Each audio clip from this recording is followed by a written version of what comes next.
It all started when someone new moved into a quiet neighborhood that had been pretty much the same for years. The place was peaceful, surrounded by trees, with houses lined up like they were posing for a picture. People knew each other, waved, from their porches, and thought they'd seen just about everything when it came to change. But this time, something different rolled in. A big truck showed up one morning, followed by a newer model SUV. Out stepped someone who didn't look like anyone else on the block, not because of how he dressed or acted, but just because he looked different. Different skin, different background, maybe even a different way of speaking. And in places like this, even small differences can feel like big ones. He wasn't loud or rude. He didn't slam doors or blast music, but he did start making changes, real ones. Within days, he was out there with tools, paint, and plans. He wasn't just living in the house. He was turning it into something else. Something that stood out. Now this neighborhood had rules like most places do. A group called the HOA made sure everyone followed them. They decided what color you could paint your fence, whether you could put a swing set in your yard, and how many cars you could park outside. Most people didn't mind. It kept things looking neat. But this new guy? He didn't seem to care much about the usual stuff. He parked his boat in the driveway like it was no big deal. He played music while working on the house. He invited friends over for cookouts on weekends. Nothing wild, nothing dangerous, just life lived openly. One person in particular didn't like that. She was part of the HOA. She'd been on the board for years and took the job seriously. To her, the neighborhood was like a garden. You had to keep pulling weeds or it would get messy, and she saw every little thing as a weed if it didn't fit the plan. She watched from her window as the new guy backed his boat into the driveway. Then she grabbed her phone and sent a message to the rest of the HOA. "We need to talk about the new neighbor. He doesn't understand the rules." But what she didn't know, what nobody seemed to know, was that this man hadn't just bought a house. He'd bought more than that.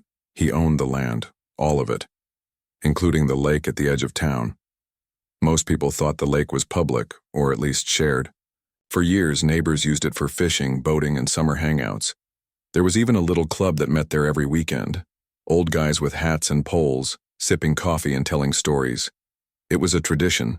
No one ever questioned it, until now. The new guy started spending time down by the water. Not just walking past it, he was on it in his boat, with speakers playing music, kids splashing around, and a grill going strong on the shore. Life, basically. Real, loud, colorful life. And that's when things got uncomfortable. One Saturday, she finally marched over. She didn't knock, didn't smile, just walked right up to him while he was grilling burgers and said, "You can't have that boat here." He looked up, surprised but calm. "Why not?" "Because this is private lake access," she said. "Only members are allowed." He wiped his hands on a towel and pulled out his phone. "Funny thing about that," he said. "I actually own the lake." She laughed, like it was a joke. But then he showed her something on the screen. Pages of paperwork, legal stuff, signatures, seals, proof. She stared at it like it was written in another language. "That's not possible," she said. "This has always been community property." He shrugged. "Not anymore." That was the moment everything changed. She didn't say anything else, just turned around and walked back to her house like someone had knocked the wind out of her. She sat down at her kitchen table, opened her laptop, and started typing an email to the HOA subject line. Urgent inside, she wrote that the situation was worse than she thought. That the new guy wasn't just breaking the rules, he was trying to take something away from everyone. That he was claiming ownership of the lake, which had been used by families for generations. She ended with, "We need to act fast before we lose everything." Meanwhile, the new guy went back to his cookout like nothing happened. His kids ran around barefoot, chasing each other through the grass. His friend threw a football toward the water, and someone shouted, "Don't hit the boat." Life was happening. Real, full of energy life. But behind closed doors, things were starting to heat up. The HOA called a meeting, fast. They needed to figure out what to do. Some people were confused. Others were angry. A few were scared, because if he really did own the lake, then everything they thought was theirs wasn't, and that meant they might have to ask permission, to follow rules. Maybe even pay money to use something they used to treat like home. It didn't feel fair. So the woman, the one who had first confronted him, took charge. She started digging into records, talking to lawyers, calling old neighbors who remembered when the lake was built. She was determined to prove him wrong. What she didn't realize was that the more she dug, the more she uncovered a truth no one wanted to face. The lake had never officially belonged to the neighborhood. No papers, no agreements, just decades of people using it because no one stopped them. And now someone had, someone who wasn't afraid to stand up and say, "This is mine," and that someone had plans. Big ones. Plans that would shake up the whole town. But none of that mattered yet. Right now, it was still just a quiet neighborhood, a new neighbor, a boat in the driveway, and a woman sitting at her kitchen table, staring at a screen, wondering how everything changed so fast. It didn't take long for word to spread. The HOA meeting had been closed to the public, but secrets don't stay quiet for long in small neighborhoods. Someone always talks. And this time, what they were talking about was big. The new guy owned the lake. Not just part of it, all of it. That one fact flipped everything upside down. People who used to walk by the water without a second thought now saw it differently. Some felt nervous, others angry, a few even scared. But the woman leading the charge wasn't just mad, she was on a mission. She started showing up at town hall meetings asking questions that sounded official but weren't always fair. She reached out to old neighbors trying to find someone, anyone who remembered paperwork that might prove the lake belonged to the community. She even tried calling lawyers. Most of them told her the same thing. If he has the deed, then he owns it. That didn't stop her. She kept pushing, kept digging, kept talking like she could change the facts if she said them loud enough. But deep down, she knew something was shifting, and not in her favor. Meanwhile, the new man kept living his life. He spent weekends by the water with his kids, teaching them how to swim. He invited people over sometimes, not just family, but friends, neighbors, even strangers who looked curious. He wasn't mean. He wasn't trying to start trouble, but he also wasn't backing down. When a neighbor asked if they could bring their cat next weekend, he smiled and said, "Sure, as long as you respect the place." When another asked if they could host a birthday party there, he said, "Let's talk about it. I want this to be a good space for everyone." He wasn't closing the door, he was opening it, but on his terms, and that made some people uncomfortable. Because before, using the lake had never required permission. Now it did. Some people respected that. They liked the idea of rules being clear. Others saw it as control. Like the new guy was trying to take something away. But again, he wasn't taking anything. He was simply claiming what was already his. Still, rumors started flying. One said he was planning to build a fence all the way around the lake. Another claimed he wanted to turn it into a private club, just for people who looked like him. Some even whispered that he bought the land just to spite the neighborhood. None of it was true. But once fear starts spreading, it doesn't care about facts. Back at her house, the woman sat at her kitchen table, scrolling through comments online. Some people were calling her brave, others called her stubborn, a few even called her something worse. She read every word, and the more she read, the more she convinced herself that this wasn't just about a lake anymore.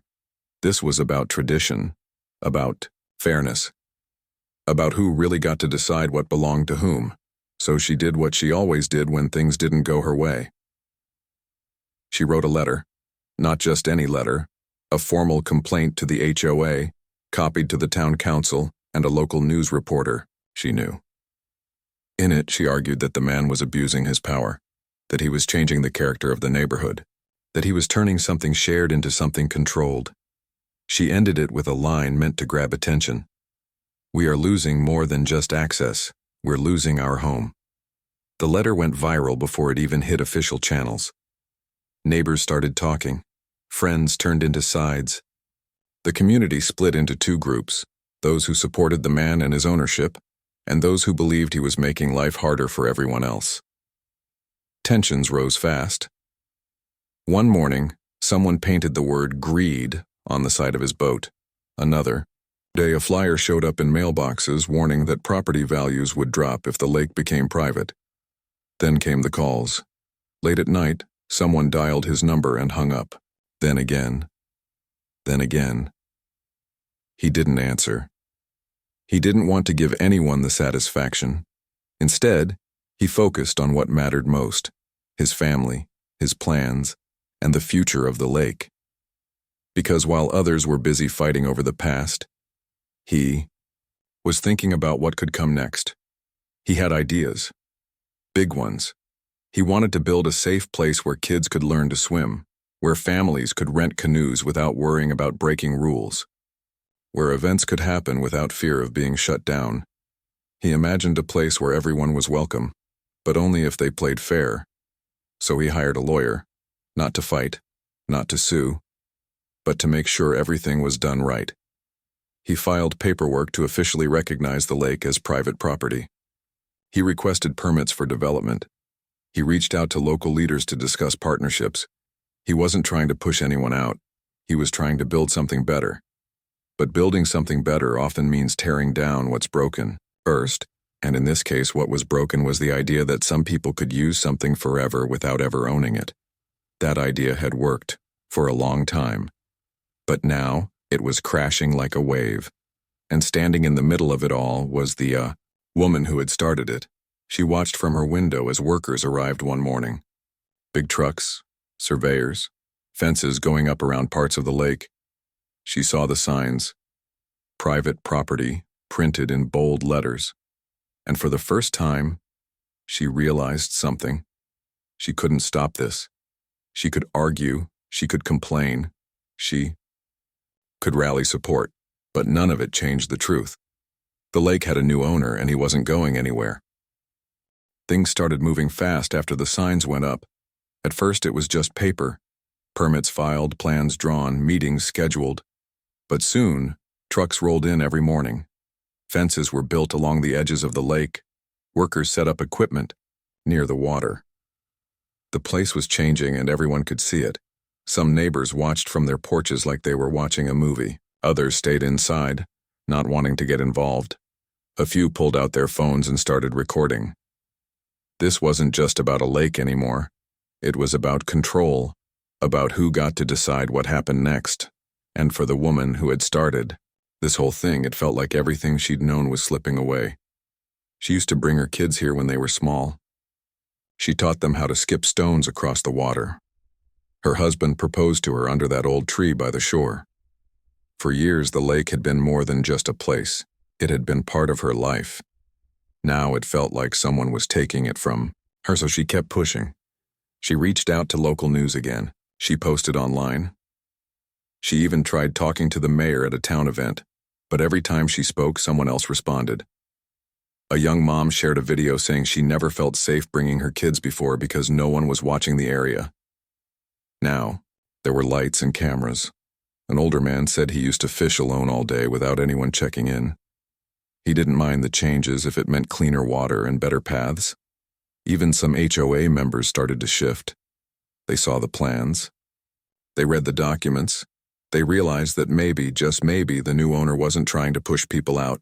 He was trying to make things better. Still, change is hard. And for people who've always done something one way, having to ask permission feels like losing something.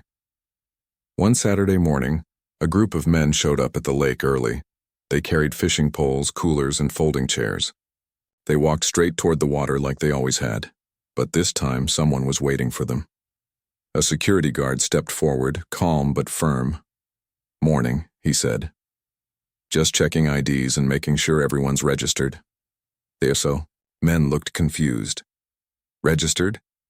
They hadn't needed permission before. One of them, the loudest of the bunch, crossed his arms. "We've been coming here for 20 years. The guard nodded. "I hear you. But the owner wants to make sure everyone's safe. That means we need names and contact info, just for now." The man shook his head. This is ridiculous. He turned and walked away, muttering something about how things used to be better. The others followed. That moment made its way online fast. Within hours, a video clip was trending on local groups. Some called it proof of discrimination. Others said it was just common sense. The woman saw the video and shared it with a message. They're locking us out of our own land. It spread like fire. More people started speaking out. Some supported the new rules. Others were angry, and then came the lawsuit. The HOA filed official papers saying the community had a right to use the lake based on long-term use and tradition. They argued that even if the man owned the land, he couldn't just shut down access overnight. It was a bold move, but it also gave him exactly what he needed, because now, this wasn't just a neighborhood argument. It was going to court. And that meant facts would matter more than feelings. Back at the house, the man sat at his kitchen table reading through the legal papers. He didn't look surprised. He looked ready. He had known this might happen, had even prepared for it. His lawyer met with him that afternoon. They talked strategy, evidence, timeline. The HOA was trying to argue that the lake had become public through customary use. That because people had used it for so long, they had a right to keep using it. But the lawyer smiled as he flipped through the files. There's nothing official, he said. No agreements, no permits, no records. Which meant the HOA had no real case. Still, the man didn't want to fight unless he had to. He wanted to build something good. So he did something unexpected. He invited the HOA to meet with him, not in a courtroom, but face-to-face. He offered them a chance to talk, to listen, to understand what he was trying to do. Most of them refused. But one or two showed up. They sat across from him in his living room. Quiet. Watchful. He told them his plans. A clean, safe lake open to everyone, but with rules to protect it. Events for families, swimming lessons for kids, fishing days for seniors. He even offered free passes for longtime users who couldn't afford fees. I'm not trying to take anything, he said. I'm trying to give it back to everyone. Silence filled the room. Then one of the HOA members asked, "What about the people who don't trust you?" He thought for a second. "They can come see for themselves," he said. "Or they can keep fighting. Either way, I'm not going anywhere." That meeting didn't fix everything, but it opened a door. Outside, the construction kept going. Lights went up. Paths were paved. Signs changed from warnings to welcome messages. People noticed. Kids started asking if they could ride bikes down to the lake. Older folks came by just to walk and watch the sunrise. And slowly, quietly, the place started to feel different. Not controlled. Not taken. Reborn. But still, not everyone was happy. The woman stood at her window one night, looking out at the glow of new lights along the shore. She saw families laughing, children playing, music drifting through the air. It should have felt good. But to her, it felt like something had ended. Something she couldn't get back. She closed the curtain and sat down. There was still time, she thought. Still a chance to turn things around. Still a fight left in her. Things started to change after the meeting. Not overnight, not even fast. But slowly, like a river cutting through rock, something began to shift. The HOA had taken their fight to court, hoping to prove that the community had a right to use the lake based on years of tradition. They argued that people had been coming here for decades, fishing, boating, celebrating birthdays and holidays, and that it wasn't fair for one person to suddenly say, "This is mine." But the man who owned the land didn't argue back. He didn't shout. He didn't post angry messages online. He just kept doing what he said he would do. He built, he planned, he invited. And as the weeks passed, more and more people started showing up at the lake, not to protest, but to enjoy. Kids ran along the new paths. Parents sat under the trees with coffee in hand. Old men still fished, but now they signed in at the gate and smiled when they saw the guard. It was different, sure, but not worse. Some people liked it. Others were still trying to decide. But the woman who had started all this, She wasn't done fighting. She spent her days going door to door talking to neighbors asking if they really wanted rules and fees. She told them stories about how things used to be better before someone came in and changed everything. Most listened politely. Some nodded. A few even agreed with her. But when she asked them to sign a petition or join a protest, most stayed quiet. They weren't against her. They just didn't want to be part of another fight. Still, she kept pushing. She reached out to a local radio station and got on the air, spoke about fairness, about tradition, about how she felt like she was losing something that had always been there. The host asked, "Do you think he should let everyone use the lake for free?" She thought for a second. "I think," she said, "that some things shouldn't belong to just one person." That clip made its way online, shared again and again. Some people agreed with her, others didn't. One comment under the video stood out. "If he owns it, he gets to decide. That's how property works." That comment got hundreds of likes. Meanwhile, the man continued his work. He opened the first official event at the lake, a family day with face painting, music, and kayaks for rent. Kids got free ice cream. Older folks got folding chairs and shade tents. It wasn't fancy, but it was friendly. And for the first time in months, the lake felt like a place for everyone. Even the mayor showed up. He walked around, shook hands, took pictures, said something about community and progress. Reporters followed him, asking questions. "Is this what the town needs?" one asked. The mayor smiled. "I think it shows what can happen when someone sees potential and decides to build it." Back at her house, the woman watched the news coverage with her arms crossed. She didn't smile. She didn't cheer. She just stared at the screen like she was watching something slip away forever. Later that night, she sat at her kitchen table and typed an email to the same reporter who had covered her earlier story. Subject line, "More lies being spread inside." She wrote that the event had been a show, a fake version of what the lake used to be, that people were only smiling because they were scared to speak up, that the mayor's visit was nothing more than politics. She ended with, "This isn't progress. This is control." She hit send, and then she waited. But not much changed. People still came to the lake. The event still happened. The light still shined, at night. And slowly, the anger started fading. Some of her friends stopped returning her calls. Neighbors who once backed her now said things like, "Maybe we should give it a chance." Even her own son, who had grown up skipping stones across the water, told her, "Mom, I like it now. It feels safer." That hurt more than anything, because it meant the world she knew, the one she had fought so hard to protect, was changing, and not everyone was sad about it. Still, she held on to hope. She believed the court case would fix everything. She believed the judge would see that the lake belonged to the people. She believed that tradition mattered more than paperwork. So when the day finally came for the hearing, she dressed up, brushed her hair, and arrived early. She sat near the front row, eyes fixed on the courtroom doors, waiting, watching, believing. But when the papers were read, and the lawyer for the other side spoke calmly and clearly, she realized something. This wasn't going to go her way. The judge listened carefully, asked questions, and finally said, "There is no legal agreement stating the community has rights to the land. Based on current records, ownership belongs to the individual." Silence filled the room. Then a whisper of movement. Papers shuffled.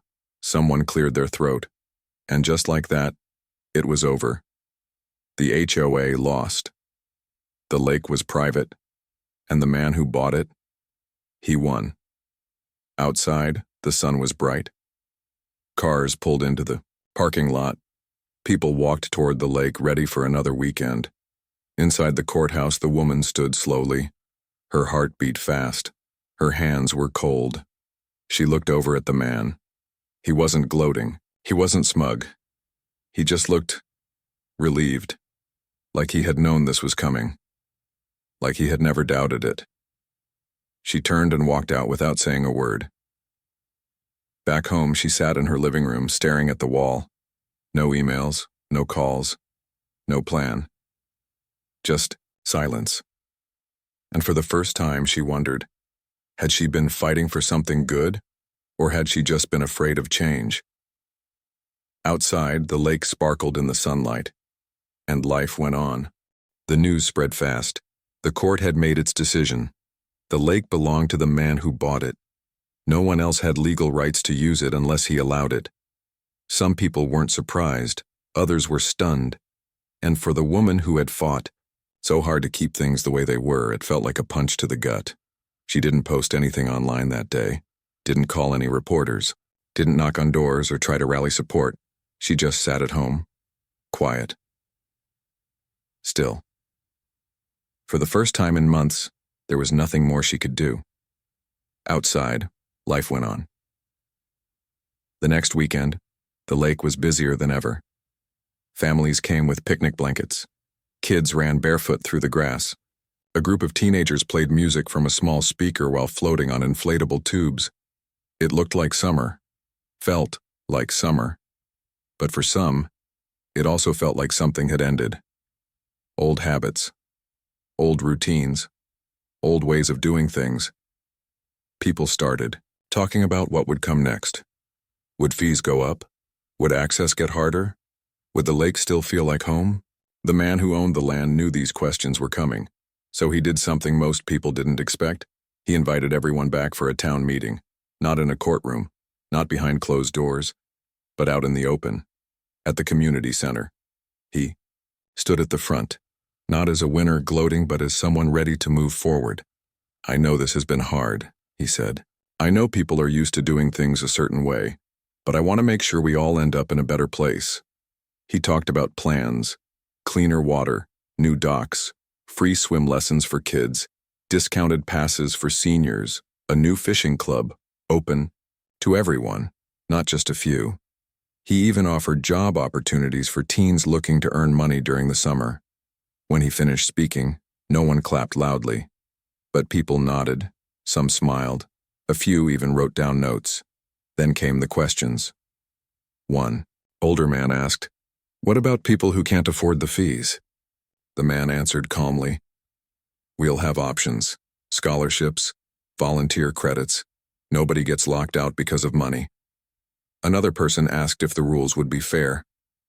"They already are," he said. "Everyone follows the same ones. No special treatment." Silence filled the room for a moment. Then someone near the back raised their hand. The woman. She stood slowly.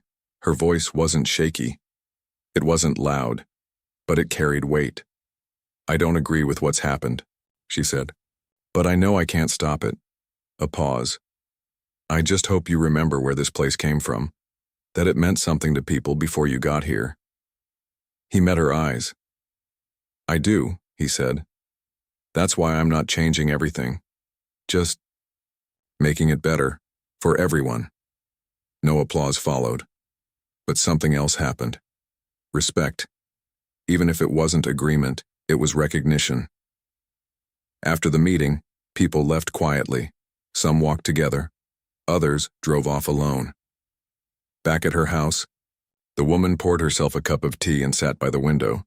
She watched the street, the sky, the trees swaying in the breeze.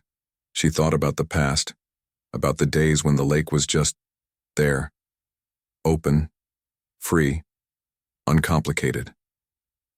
Now it was different, but maybe, just maybe, different wasn't bad. Maybe it was just change. And change, she realized, was something even she couldn't control forever. Meanwhile, the man returned home. He sat on his porch watching the sunset. His kids ran around, chasing each other with laughter echoing through the yard. Life was happening. Real. Full. Alive. Inside, his phone buzzed, a message from a neighbor. "Thanks for not making this worse." He smiled, because he knew what she meant. He hadn't come here to take over. He had come here to build, to grow, to belong. And now, he finally did. Over the next few weeks, things kept moving. More events happened at the lake. A movie night under the stars, a cleanup day where families helped pick up trash, a free clinic where kids learned how to swim. Little by little, the lake became something new, Not just a place for memories, but for making them. And people noticed. They saw kids laughing who had never been allowed near the water before. They saw neighbors talking to each other again. Some for the first time in years they saw something they hadn't expected. Unity. Not forced. Not fake. Just real. Back at her house, the woman finally logged onto her computer. She typed something into a search bar. Local history of the lake. She clicked enter. And for the first time in a long time, she started reading. Not to fight, not to argue, but to understand. Maybe she wouldn't agree with everything. Maybe she'd still miss the way things used to be. But maybe, just maybe, she could find peace with how things were now. Outside, the sun dipped lower. Birds chirped. Children laughed somewhere nearby. And the lake shimmered in the distance, full of life, full of stories. And for the first time in a long time, it felt like home again. Time passed. Not fast, not slow, just steady. Like the lake water gently lapping against the shore, life in the neighborhood began to settle. The man who owned the land kept building. He wasn't just fixing things up, he was creating something new. A place where kids could learn to swim safely, where families could gather without worrying about broken docks or unsafe paths, where neighbors could meet again, not as strangers but as friends. And slowly, quietly, more people started showing up. They came for events, for walks, for peace. Even those who had been unsure at first found themselves stopping by. Some came, alone. Others brought their kids. A few even showed up with coolers and blankets like they used to years ago. It felt familiar, but also different. Better somehow. Because now, everyone was welcome. Back at her house, the woman watched from her window, like she always did. She didn't go down to the lake much anymore. Not since the court decision. Not since she realized that no matter how loud she spoke or how many letters she wrote, nothing was going back to the way it was. Still, she noticed changes. People smiled more. Kids played freely. Old men still fished. But now they waved to the guard before heading out. There were rules, but there was also respect. And maybe, just maybe, that mattered more than she'd thought. One Saturday morning, she stepped outside. The air was warm. The sky was blue. Birds chirped like they were singing just for her. She walked down the driveway, then turned left, toward the lake. Not to argue. Not to protest. Just to see. As she got closer, she heard laughter. Music playing softly in the background. The smell of grilled food drifting through the air. A group of kids ran past her chasing each other. Tag. You're it. She smiled without meaning to. At the edge of the lake, a small event was happening. A free community cookout. People sat at tables. Under shade tents, volunteers handed out food. Kids got face paint and balloons. It looked like joy. Real joy. Not forced, not fake, just life. She stood near the gate for a moment, watching. Then someone saw her. A young mom with 2 kids tugged at her shirt. Hey, she said, friendly. You, here for the cookout? The woman nodded, not sure what else to say. Great. The mom smiled. Come on in. Food's free today. She walked in. No one stared. No one whispered. People just went about their day. She grabbed a plate and filled it with food. Then she sat at an empty table near the trees. For a while, she just watched. She saw old faces, new ones too. She saw people laughing who hadn't spoken in years. She saw kids playing together who might have never met otherwise. And for the first time in a long time, she felt something shift inside her. Maybe she still missed the way things used to be. Maybe she still wished some parts of the past could have stayed. But maybe, just maybe, this wasn't so bad either. Later that afternoon, the man who owned the land walked over. He didn't look surprised to see her. Mind if I sit? He asked. She shook her head. He sat across from her, plate in hand. They ate in silence for a minute. Then he said, Glad you came. She looked up. I didn't come for you, she said. He smiled. Didn't think you did? Another pause. Then, she said, I used to bring my husband here every Sunday. He nodded. This place means something to a lot of people. She looked out at the water. It feels different now. It is, he said, but not worse. She didn't answer right away. After a while, she said, I used to think you were trying to take something from us. I know, he said. And now? He leaned back a little. Now I think you're just trying to find your place in it. She looked at him. Something about the way he said it made her feel seen, not judged, not blamed, just understood. She took a deep breath. I'm not used to change, she said. Nobody really is, he replied. They sat a little longer watching the lake, watching life happen. Then he stood up. If you ever want to help out, he said, we're starting a history project, talking to older folks about how this place used to be. She raised an eyebrow. You want me to tell stories about the past? He smiled. Only if you want to. Then he walked off, leaving her sitting there with her plate. She looked around. At the people, at the lake, at the life all around her. And for the first time in a long time, she felt like she belonged here too.